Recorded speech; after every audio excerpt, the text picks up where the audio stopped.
Jusqu'à 9h, c'est Rose Café Week-end et encore une fois de la belle visite comme à tous les samedis matins. Jean-Pierre Martel du Bio-Horticentre est avec nous. Salut Jean-Pierre. Salut Annie. Alors là, dis-nous qu'est-ce qu'on doit faire avec nos parterres avec ce début de saison qui est vraiment pas évident. On joue au yo-yo carrément avec la température. Un début de saison un petit peu capoté qu'on pourrait dire parce qu'on a passé au mois de mars aux 30 degrés.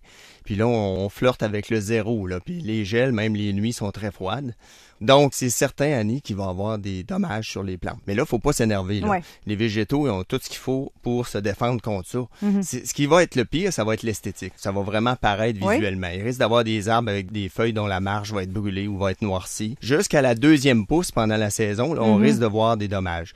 Les vivaces qui sont sortis de terre aussi vont peut-être avoir un petit peu de dommages sur le feuillage, principalement. Mais c'est vraiment juste esthétique. Est-ce qu'il y a des façons où on pourrait minimiser justement ces dommages-là? Absolument. La meilleure façon, puis la façon la plus économique de le faire, c'est de couvrir les plantes.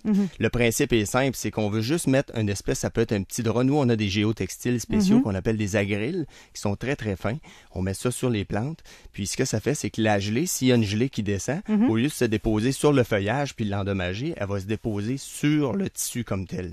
Donc, ça protège le tissu, puis aussi, ça permet de garder la chaleur du sol entre le sol et le tissu. Donc, souvent, avec des agriles, on peut garder les plantes aux alentours de 0, plus 2, même s'il fait moins 5 à l'extérieur. Est-ce que si on a planté du gazon, ça peut causer des dommages aussi? C'est ça que ça va être compliqué parce que si le gazon a commencé à germer, oui, ça peut peut-être nuire un petit peu, mais je dirais qu'avec les températures qu'on a, oui, il y a beaucoup de gens qui ont semé, mais la germination, selon moi, n'a pas encore commencé comme telle. Et j'en profite, Jean-Pierre, puisque tu es là ce matin et tu sais qu'on est rose et femme en fin de semaine. Et là, je me suis dit, restons dans la thématique rose et des plantes. Est-ce que tu as une plante coup de cœur qui est rose que tu as à nous proposer à planter dans nos plates-bandes cette année? Quand tu m'as parlé de plantes roses, je t'ai dit, il y en a une panoplie, il y en a beaucoup des vivaces. Le centre-jardin et tout, on tente de vraiment utiliser les végétaux qui nous donnent le moins de troubles possible. Oui, si on aime ça. On veut quelque chose qui est facile puis qui nous donne du rendement. Moi, j'ai un faible pour les hydrangées. Qu'on parle des hydrangées paniculées ou les macrophylla, il y a de plus en plus de variétés qui vont nous donner des floraisons roses